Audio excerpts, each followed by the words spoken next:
6:55 de la mañana, amigos queridos, día miércoles, mitad de semana, día 4 de enero. Dianita, buenos días, aquí estamos. Buenos días, Robert, amigos televidentes, qué gusto poderlos acompañar en una jornada más de información bastante y delicada también, ¿no? Movidita. Exactamente, las noticias que se han generado durante las últimas horas realmente son de mucha controversia, pero hay que darlas a conocer. La ciudadanía tiene que saber lo que sucede en nuestro país. Hoy día tendremos eso y más. Mandarles un abrazo grande, que el día que comienza frío, 6 grados centígrados, pues sea provechoso. Hay que abrigarse. Los climas en Quito están complicaditos. Bastante frío. Maneje con mucha precaución. Hoy usted entrevistará a una de las candidatas a la prefectura de Pichincha. Ella es Andrea Hidalgo y estará con nosotros a las 8:30 de la mañana. Vamos a ver qué opiniones tiene la prefectura, cuál es su plan, sus ejes de trabajo y qué piensa hacer si llega a ser prefecta. Así es importante que la ciudadanía pueda conocer el plan de trabajo de cada uno de los candidatos. TVC ha preparado este espacio a partir de las 8:30 para que usted tome la mejor decisión el 5 de febrero. Sin duda, así que invitados todos. Iniciemos ya. Hay mucho variado, como usted decía, para contarles. Así es, arrancamos ya de inmediato con las noticias. El principal sospechoso del femicidio de María Belén Bernal, Germán Cáceres, llegó a Ecuador.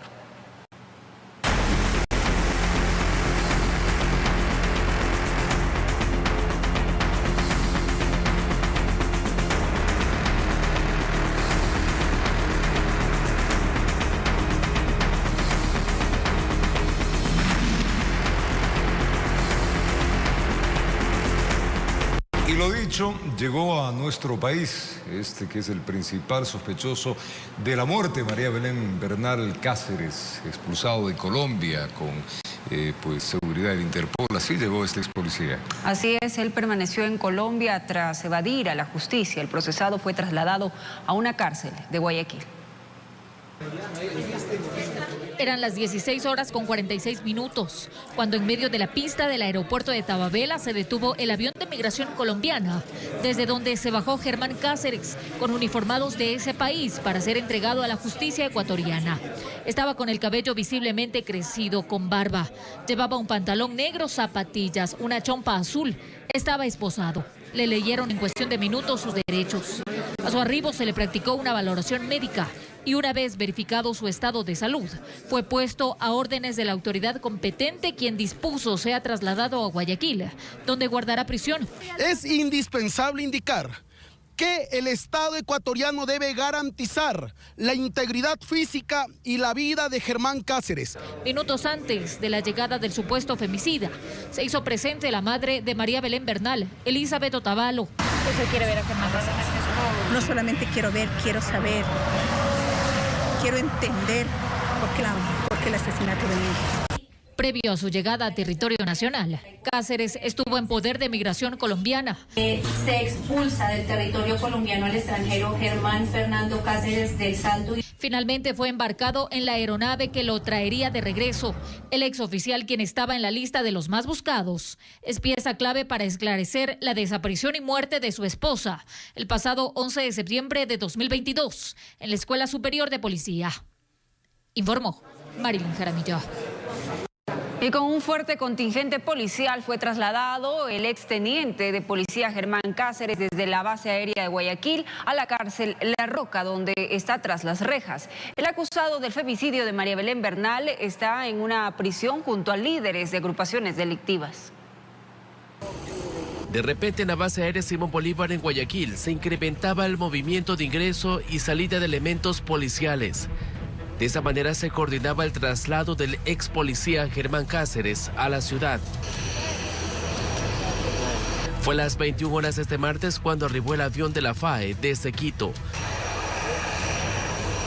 Hubo ambulancias y también la presencia de paramédicos que evaluaron su estado de salud y con elementos del GOE y GIRI lo sacaron con casco y chaleco antibalas.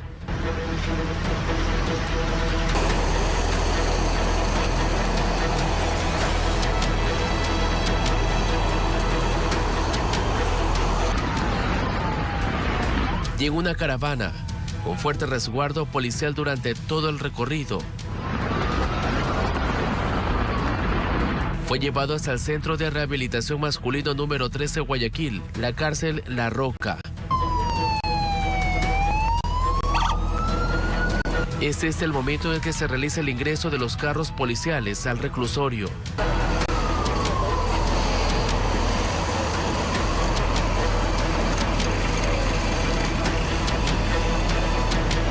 Todo fue estrictamente coordinado desde Colombia a Quito y posteriormente a la urbe porteña. El acusado del femicidio de la abogada María Belén Bernal está en prisión, en celda separada, junto a líderes de agrupaciones delictivas, informó Charlie Pisa. Vamos inmediatamente a esta hora con Adriana Peralta, que está en los exteriores de este centro penitenciario. Nos va a contar más detalles sobre la llegada y los protocolos, sobre todo de seguridad, implementados por la policía, justamente en este caso. Adriana, buenos días. Adelante.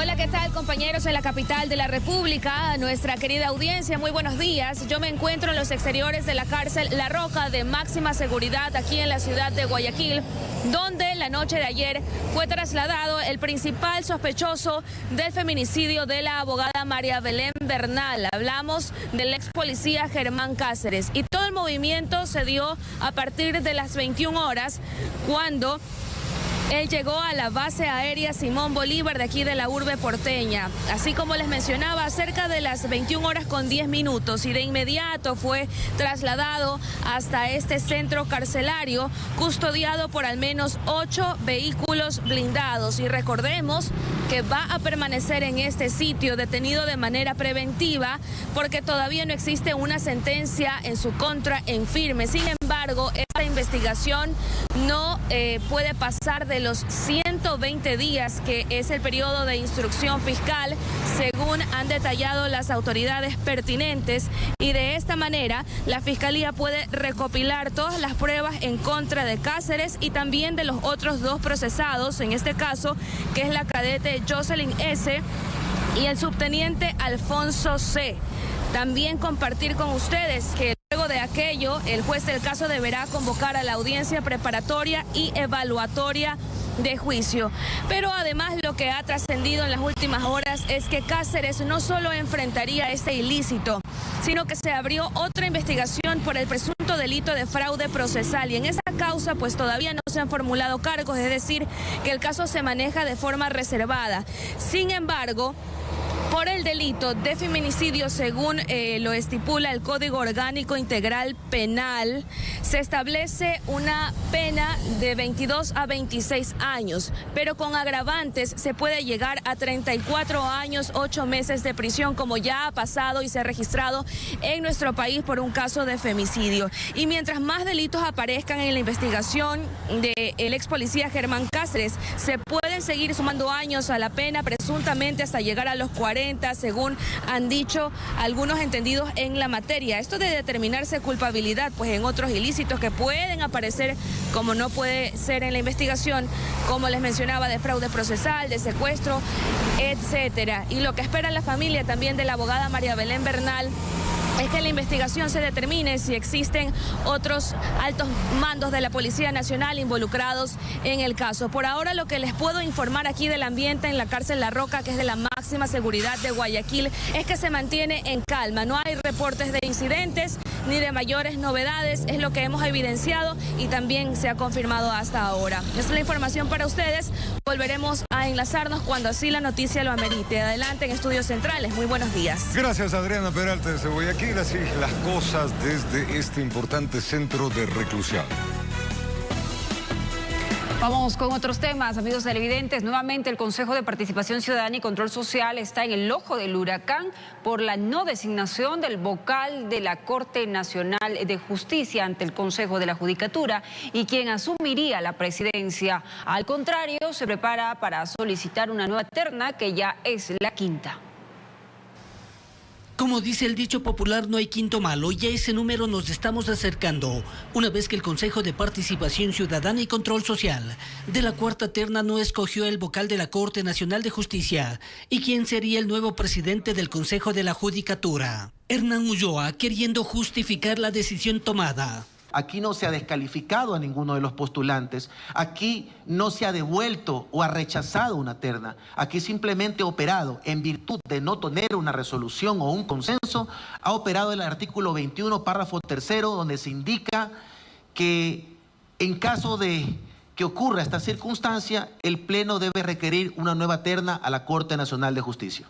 Con esto se podría estar consumando el incumplimiento a la sentencia de la Corte Constitucional, que ordenó al Consejo de Participación la selección y designación de esa autoridad, algo que al parecer a Ulloa no le quita el sueño. En lo jurídico no tengo temor a que eso exista porque nosotros hemos avanzado con el procedimiento y simplemente no hubo un acuerdo en la designación. Eso no puede ser tomado en lo absoluto como un incumplimiento. Ulloa se presentó solo ya que 5 de sus compañeros solicitaron licencia para postularse nuevamente a ese cargo, entre los que están de mayoría y minoría. Pero también es necesario indicar que la ausencia de 3 consejeros ha implicado también que no se logre llegar a tomar una decisión en la designación de esta autoridad. Por eso es tan fundamental e importante que el organismo colegiado se encuentre debidamente conformado. Entre tanto, el beneficiario Fausto Murillo, que deberá seguir prorrogado en funciones. Estamos esperando que el señor secretario nos remita las actas correspondientes de las intervenciones y las motivaciones en la votación de cada uno de los consejeros para explicar a la Corte Nacional de Justicia por qué el organismo colegiado no ha decidido en la designación de una autoridad. Fuera de cámaras, Iván Saquicela, presidente de la Corte Nacional de Justicia, nos expresó su malestar, al tiempo de indicarnos que este miércoles se pronunciará, luego del análisis, en el pleno del organismo. Informó Héctor Romero. Y en torno a este tema, amigos, la Corte Constitucional le dio un plazo de 24 horas para que el Consejo de Participación Ciudadana y Control Social remita un informe detallado sobre el estado de la designación del vocal principal de la terna enviada por la Corte Nacional de Justicia para que asuma la función como presidente o presidenta del Consejo de la Judicatura. El caso se remonta a la aceptación parcial de la acción extraordinaria presentada por Álvaro Román Márquez, que se declaró vulneración de los derechos a la seguridad jurídica y al debido proceso, la garantía de motivación, sentencia fijada el 26 de septiembre del año 2022. Vamos con otros temas. El Frente Popular presentó una denuncia contra Richard Gómez de la Central Unitaria de Trabajadores. Lo acusa del supuesto delito de usurpación y simulación de funciones públicas. Así, continúa la pugna por la vocalía en el Consejo Directivo del IES. Por eso mismo. El tira y afloje en la pugna por la vocalía en el Consejo Directivo del Instituto Ecuatoriano de Seguridad Social IES no cesa y al parecer a través de la Fiscalía pretenderían los trabajadores que se les dé parte de la razón.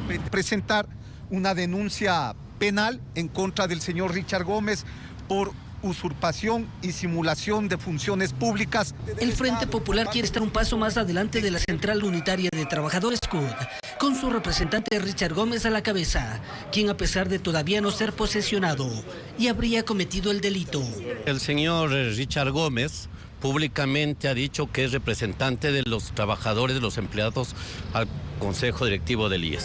¿Eso es suficiente? Está atribuyéndose una representación que legalmente no la tiene y que está suspendida por una decisión de un juez constitucional de la provincia de Pichincha. Los demandantes saben que la pelea judicial no será fácil y podría tomar mucho tiempo. Hay 2 fallos y temporalmente el fallo del señor juez de la provincia de Pichincha, las medidas cautelares están vigentes. Es la Corte Constitucional la que deberá definir cuál de los 2 fallos sirve o no sirve. No es el presidente del Consejo Directivo, no es el director general del IES, no somos los ciudadanos. Hay una disposición de juez competente de la provincia de Pichincha que establece la suspensión de la posesión del señor Gómez. Esto mientras desde miércoles está prevista la audiencia en el Cantón Mejía. A ver si ahí se pone fin al problema. Informó Héctor Romero. 9 de la mañana, leyes en materia de seguridad y la posesión de autoridades son los principales temas pendientes que tiene la Asamblea Nacional para este 2023. Así el panorama, le contamos. Fueron pocos los asambleístas que llegaron a trabajar en el primer día laboral del año, pues el Parlamento lució así, vacío y con las luces apagadas. La Asamblea tiene una deuda pendiente con el país y es la aprobación de reformas a varios cuerpos legales en materia de seguridad. Antes de cerrarse el 2022, se intentó debatirla, pero algunos legisladores se ausentaron y la sesión no pudo darse. Lamento mucho que algunos asambleístas prefirieron ver una final de fútbol en vez de preocuparse de darle seguridad al Ecuador. Esas leyes son una deuda que tiene la Asamblea y la mayoría que no dio el quórum. Esa ilusión de que el día domingo de fútbol se iba a aprobar el proyecto era falso.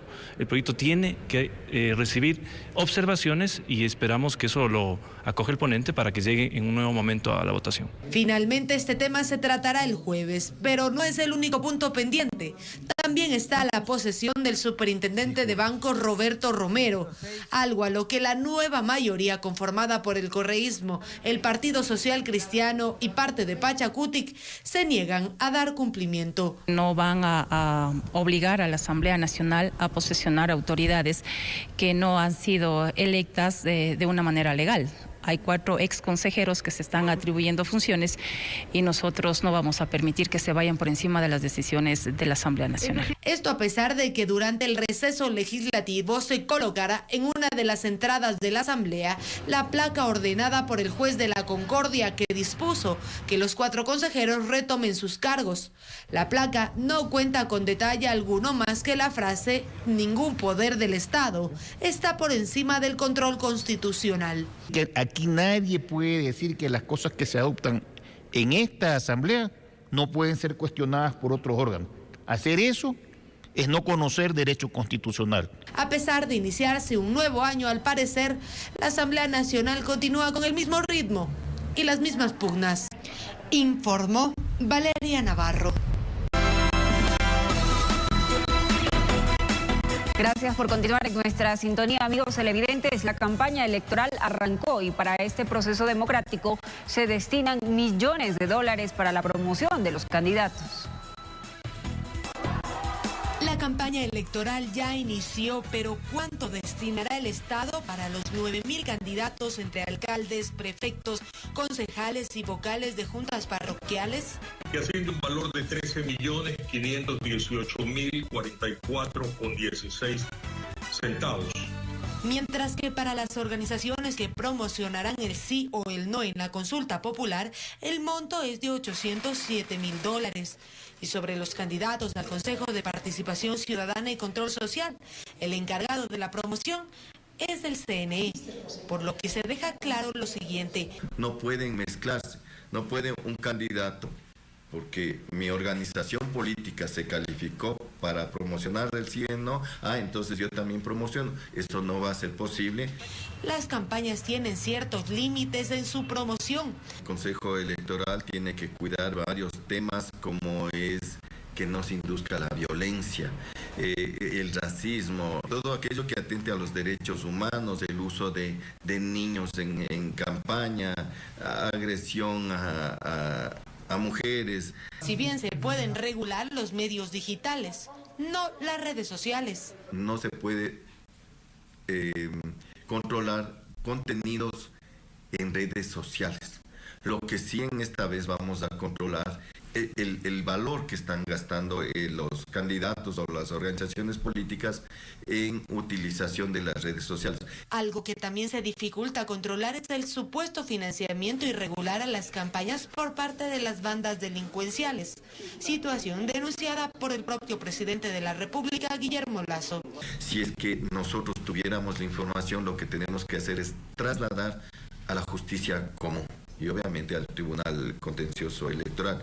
Pero nosotros tener un departamento de inteligencia no lo tenemos, no está dentro de nuestras competencias. Si el señor presidente de la República tiene las evidencias, debería entregar a la justicia común. Informó Valeria Navarro. Inició la campaña electoral, amigos, para estos comicios que tenemos seccionales. Los candidatos a la prefectura del Guayas y la alcaldía de Guayaquil comenzaron allá sus recorridos y eventos proselitistas, esto con diferentes actividades promoviendo sus propuestas de trabajo. Aquí vamos a darles un resumen de lo sucedido en la provincia del Guayas. En un salón de eventos con cientos de militantes del movimiento Mover, Lista 35, Héctor Vanegas hizo el lanzamiento de su campaña electoral. Aquí Vanegas explicó su plan de trabajo en caso de llegar a ser el nuevo prefecto del Guayas. Buscamos el bienestar, el progreso de nuestra provincia, la provincia del Guayas. Y eso es lo que ustedes tienen que entender, los jóvenes. Si tenemos decisión, Nadie nos va a detener. El aspirante a la alcaldía de Guayaquil por el movimiento Suma, lista 23, Pedro Pablo Duarte, prefirió hacer recorridos en los mercados, visitando barrios y conversando de sus propuestas con los ciudadanos. Doña Julia, ¿cómo está? Dios me la bendiga. Usted es mi candidato. Y usted es mi preferida. Ya. Con el favor de Dios y con su apoyo. Sí. El Partido Social Cristiano Madera de Guerrero realizó una caravana motorizada por las principales avenidas del norte de Guayaquil. Cintia Viteri, candidata a la reelección, hizo referencia de lo que será volver a recorrer la ciudad, ahora esperando el respaldo para el próximo 5 de febrero. A mucho mayor nivel lo recorrimos en pandemia, casa por casa, por eso a Guayaquil lo tenemos sectorizado. Más recorrido que lo que hicimos durante 2 años de COVID intenso, esto no es nada. Estuvo acompañada de su líder Jaime Nebot y de la candidata a la reelección a la prefectura del Guayas, Susana González, quien aseguró estar lista para el debate del próximo sábado. Cuando hemos logrado transformar en poco menos de 800 días a la provincia, llevando un modelo eficaz, eficiente, seguro que sí, listos para debatir con lo que nunca hicieron en la provincia ni para nuestros ciudadanos. En tanto, Marcela Guillaga, aspirante a la prefectura de Guayas, Aquiles Álvarez, candidato a la alcaldía de Guayaquil, los dos por la Revolución Ciudadana, lista 5, arrancaron sus actividades proselitistas en una conferencia ofrecida a sus militantes.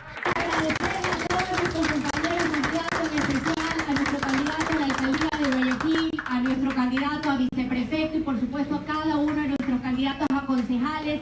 Vamos a cuidar el voto con la vida. ¿Saben por qué? Porque nos jugamos la vida de nuestros hijos, de nuestra familia. Informó Charlie Pisa.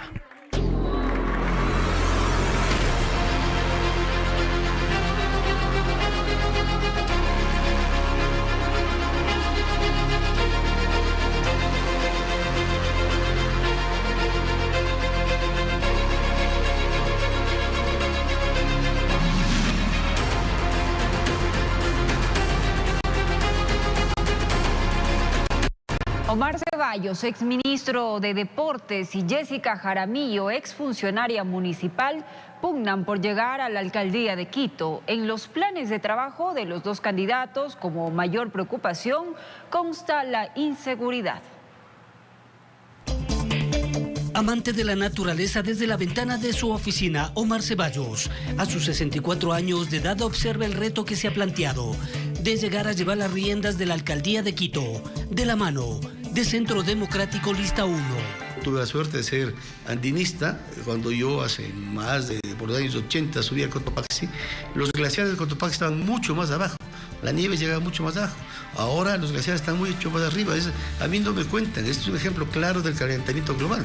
Entonces nosotros tenemos que ser responsables con el medio ambiente.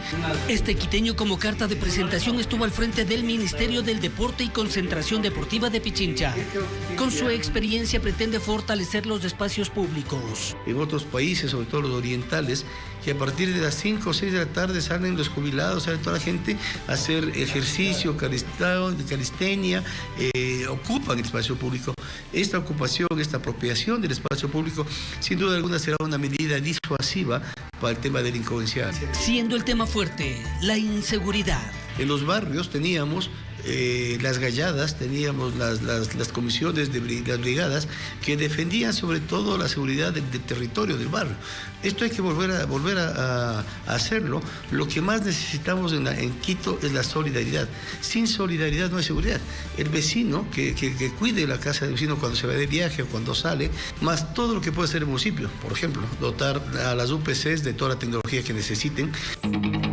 Jessica Jaramillo, nacida en Lago Agrio, con 38 años a cuestas, también tiene en su horizonte el sillón municipal.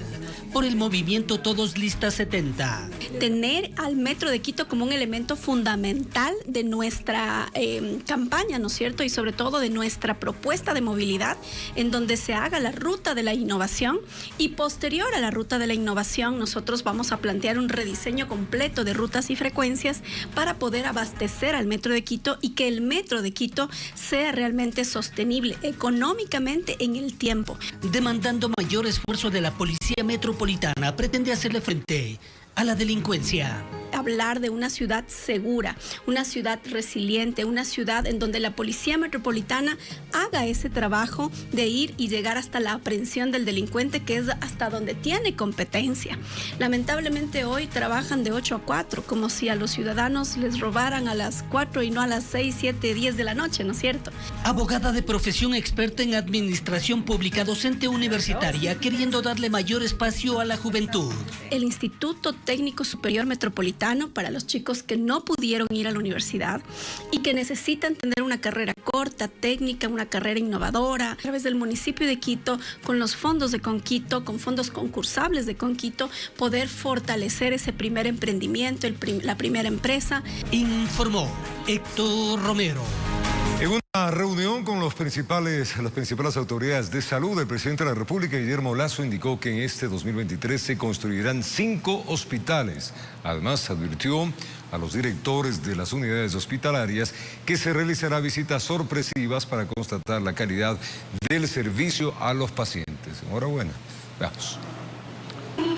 El presidente de la República, Guillermo Lasso, quiso empezar este 2023 con anuncios sobre salud. Para ello se reunió con las principales autoridades de dicha área en una mesa de trabajo que se llevó a cabo en la gobernación del Guayas. El jefe de Estado recordó que se inaugurarán los hospitales de Manta y Pedernales, pero habrá más. Y vamos a construir 5 nuevos hospitales, con un total de ¿cuántas camas, ministro? Cerca de 400 camas los nuevos hospitales. Hizo un llamado a los directores de distintas casas hospitalarias y centros de salud a tratar con humanidad a los pacientes. Sentenció que hará visitas sorpresivas. Me voy a dedicar a recorrer todos los hospitales y todos los centros de salud, pero no les voy a decir el día que voy a ir. Y en primer lugar voy a comenzar a conversar con los usuarios, recorrer el hospital, ver la bodega de medicamentos. Sobre el abastecimiento de fármacos, se refirió a la provisión especial para enfermedades catastróficas, por lo que el vicepresidente Alfredo Borrero, el ministro de Salud y el presidente del Consejo Directivo del IES presentarán planteamientos. Señaló que a través del catálogo referencial del precio de las medicinas se ha generado un ahorro para el Estado. Sustancialmente mayor a 50 millones de dólares que nos va a permitir invertir en más medicina y más centros de salud. Informó Adriana Peralta. Y según anunció el primer mandatario Guillermo Lasso, Ecuador tendrá TLC con China, el Tratado de Libre Comercio. La noticia fue catalogada como beneficiosa para el sector exportador.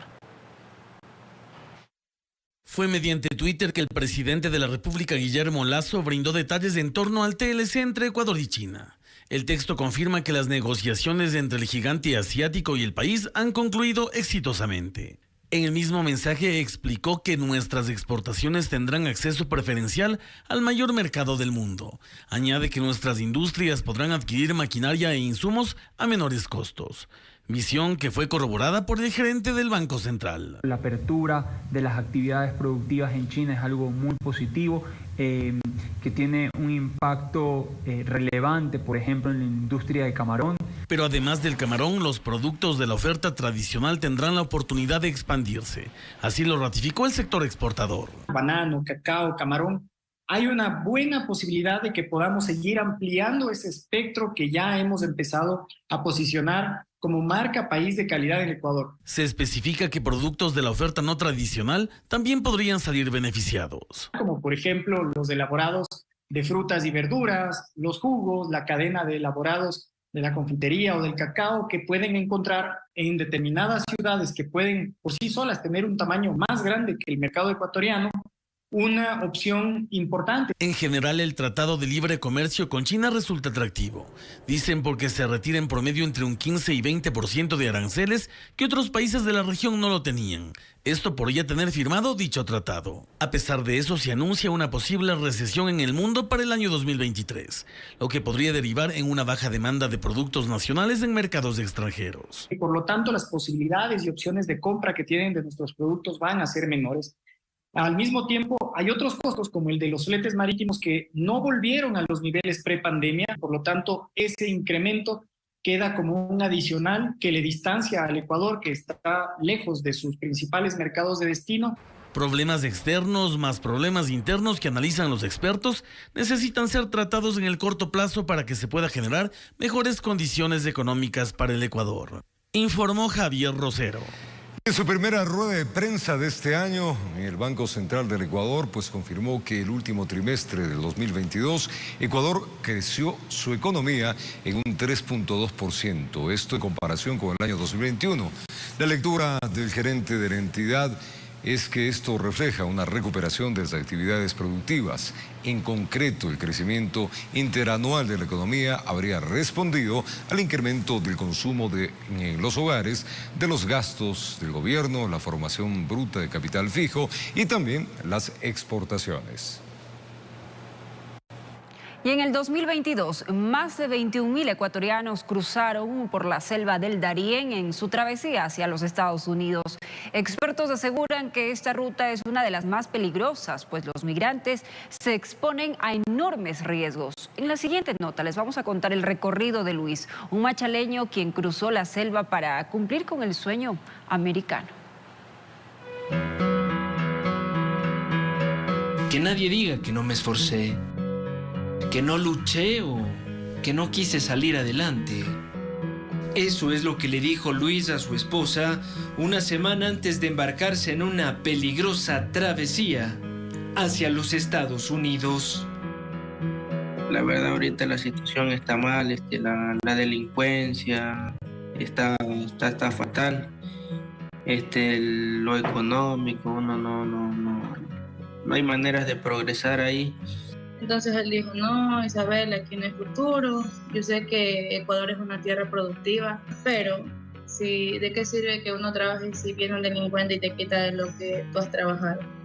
Aquí con los muchachos de Guabo, pasaje. Luis quiso apostar por un futuro lejos de Ecuador. Entonces escuchó de un grupo de migrantes que salía semanalmente desde el Guabo, provincia de El Oro, con destino a los Estados Unidos. Es así que él se les unió y emprendió el viaje. El viaje en sí, como le mencionaba, el valor aproximado fue de 18 a 17 mil dólares. Su primera parada fue Colombia. Allí atravesó más de 1.240 kilómetros hasta Necoclí, frontera con Panamá. Durante todo el trayecto, Luis fue preparándose para entrar a la mortal selva del Darién. Días caminando, me demoré 2 días y 4 horas. Por suerte no me pasó nada a mí, gracias a Dios. Sí se acalambraban los pies y todo eso, estar camina todo el día, aguantar sol, agua y todo eso. Y más que yo veía en las redes sociales como gente se moría en la selva y ahí los dejaban tirados, no sabíamos qué iba a pasar con él. Era una desesperación horrible. Salir de la selva fue lo más difícil del viaje. Una vez cumplido este reto, Luis atravesó por tierra Nicaragua, Costa Rica, Honduras, Guatemala y México. Aunque en este último país se enfrentó a graves dificultades. A 3-4 horas de llegar ahí, lo cogió la migra y lo regresó casi a la frontera con Guatemala.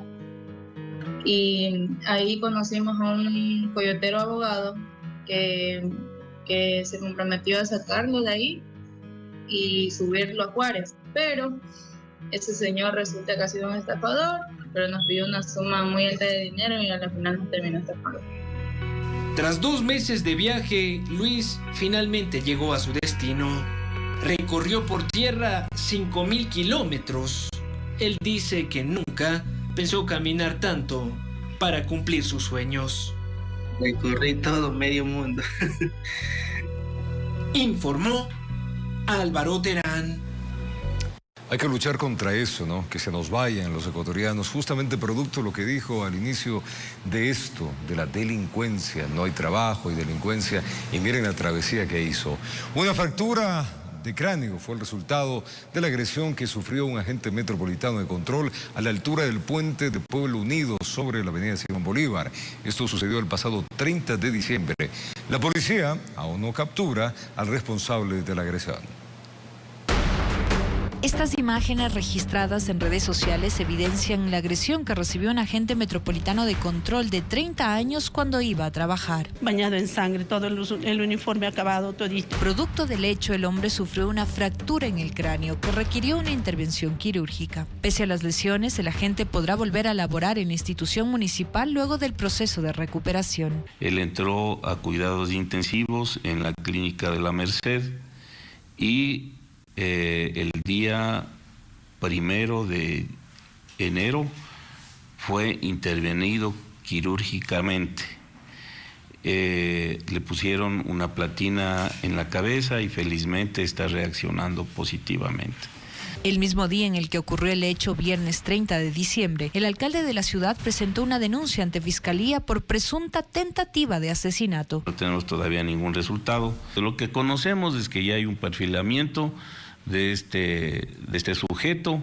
Y la pena para el robo con violencia en las personas es de 5 a 7 años. Durante el 2022, más de una decena de agentes metropolitanos fueron agredidos, en su mayoría en horas laborales. Tenemos 28 agentes de control metropolitano agredidos en los diferentes operativos. Mientras tanto, el Cabildo anunció que buscará dotar de más indumentaria para las labores de campo. Es que ahorita mismo está el proceso ya de contratación de lo que son cascos, gafas, guantes, toletes, gas pimienta en spray y asimismo a la espera de que nos doten de chalecos anticorte y antipunzón. Además, se espera en las próximas semanas se realice un llamamiento para formarse como agente metropolitano de control. Al momento en la ciudad existen 1.258 funcionarios de este tipo, informó Sofía Vintimilla. Alrededor de 20 muertes violentas se registraron durante el feriado de fin de año en la zona 8, allá en Guayas. La Policía Nacional informó que la mayoría de las víctimas fue ejecutada mientras libaban en la vía pública. Empezó un nuevo año, pero con la misma problemática del anterior, las muertes violentas. Solo durante el feriado de fin de año, en la zona 8 del Guayas, fueron asesinadas alrededor de 20 personas. Los hechos ocurrieron de la siguiente forma: 8 muertes en el distrito Nueva Prosperina, 8 casos más en el sur, Esteros y Ceibos, y 3 crímenes en Durán, Portete y Florida. En los casos registrados en el Guasmo, las víctimas tenían antecedentes penales. Además, ya se les había solicitado que se retiren de los lugares. Fueron conminados de que se retiren de este lugar, porque a veces nosotros ya tenemos plenamente identificado a aquellas personas que prácticamente las bandas contrarias están queriendo atentar contra su humanidad. Por su parte, la Policía Nacional se puso en movimiento. Logró detener a 7 hombres y decomisar 4 armas de fuego. Los sujetos son acusados de participar en las muertes. Nosotros tenemos aprendidos a los causantes, a los sicarios de algunos hechos de violencia. Tenemos recuperadas algunas armas de fuego que han sido empleadas no solo aquí en el sur de la ciudad, sino en otros distritos. Informó Jorge Salazar.